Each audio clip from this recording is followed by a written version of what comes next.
আসসালামু আলাইকুম। Welcome back to অফশোরিস কিচেন। বিজি লাইফে ইজি একটি রান্নার রেসিপি নিয়ে আজকে আমরা চলে এসেছি আমাদের অফশোরিস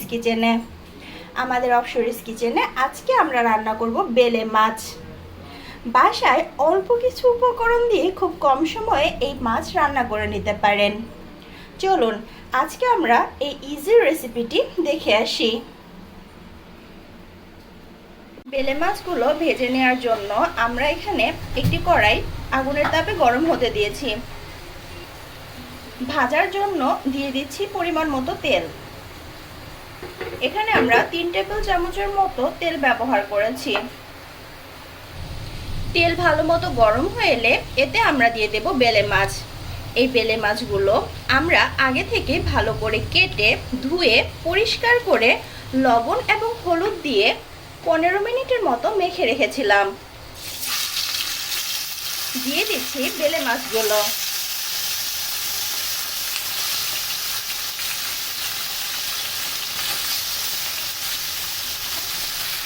বেলে মাছগুলো তেলের উপর দিয়ে দিয়েছি। এবার এগুলোকে হালকা করে ভেজে নেব। আমরা রান্না করার জন্য বেলে মাছগুলোকে ভেজে নিচ্ছি। আপনারা চাইলে না ভেজেও রান্না করতে পারেন। মাছের এক পিঠ ভাজা হয়ে এলে আমরা খুন্তি দিয়ে মাছগুলো উল্টে দিয়েছি। বেলে মাছ উল্টানোর সময় খুব সাবধানে উল্টাতে হবে। আমরা বেলে মাছগুলো হালকা করে ভেজে নিয়েছি। এবার একটি পাত্রে তুলে নেব। এবার আমরা মাছগুলো রান্নার জন্য দিয়ে দিচ্ছি পরিমাণ মতো তেল। এখানে 1/3 কাপ পরিমাণ তেল আছে। তেল গরম হলে দিয়ে দিচ্ছি কেটে রাখা পেঁয়াজ কুচি। পেঁয়াজ কুচির কালার সাদা থেকে হালকা একটু পরিবর্তন হলে এতে আমরা অন্যান্য মশলাগুলো দিয়ে দেব। এখানে আমরা রসুন বাটা দিয়ে দিয়েছি আর দিয়েছি অল্প একটু পানি।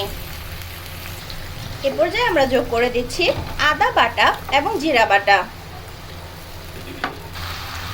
দিয়ে দিচ্ছি কাশ্মীরি মরিচের গুঁড়া। এবার দিচ্ছি কাশ্মীরি হলুদের গুঁড়া। দিয়ে দিচ্ছি ধনিয়া গুঁড়া এবং পরিমাণ মতো লবণ। এই রান্নায় আমরা কি কি মশলা কতটুকু পরিমাণ ব্যবহার করেছি তার ডেসক্রিপশন বক্সে দিয়ে দিচ্ছি। এ পর্যায়ে আমরা অল্প একটু পানি যোগ করে মশলা ভালো করে কষিয়ে নেব। এ পর্যায়ে আমরা যোগ করে দিচ্ছি আগে থেকে কেটে ধুয়ে রাখা আলুগুলো আমরা এভাবে কেটে নিয়েছি।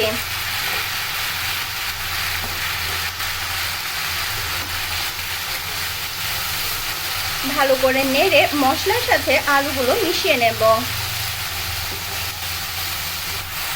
বেলে মাছ সিদ্ধ হতে বেশি সময় লাগে না, এজন্য আমরা আলুগুলো আগে থেকে ভালো করে সিদ্ধ করে এরপরে বেলে মাছ দিব এবং ঝোলের জন্য পানি দেব। এখন আমরা আলুগুলো সিদ্ধ করার জন্য দিয়ে দিচ্ছি পরিমাণ মতো পানি। আমরা 5 থেকে 10 মিনিট আলুগুলো ভালো করে ঢেকে সিদ্ধ করে নিয়েছি। এবার আমরা মাছগুলো দিয়ে দিলাম। মাছগুলো আলুর সাথে ভালো করে কষানো হয়ে এলে এতে আমরা দিয়ে দেব ঝোলের জন্য পানি। আপনারা যে যতটুকু ঝোল খেতে পছন্দ করেন ততটুকু পানি দিতে চেষ্টা করবেন।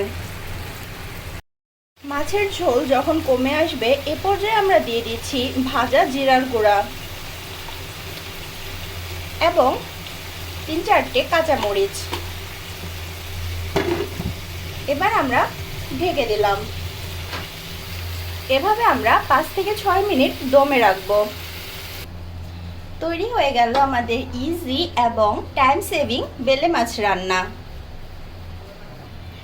এরকম সহজ এবং টাইম সেভিং রান্নার রেসিপি পেতে আমাদের অফশোরিস কিচেনের পাশেই থাকুন এবং নিয়মিত লাইক, কমেন্ট এবং সাবস্ক্রাইব করুন।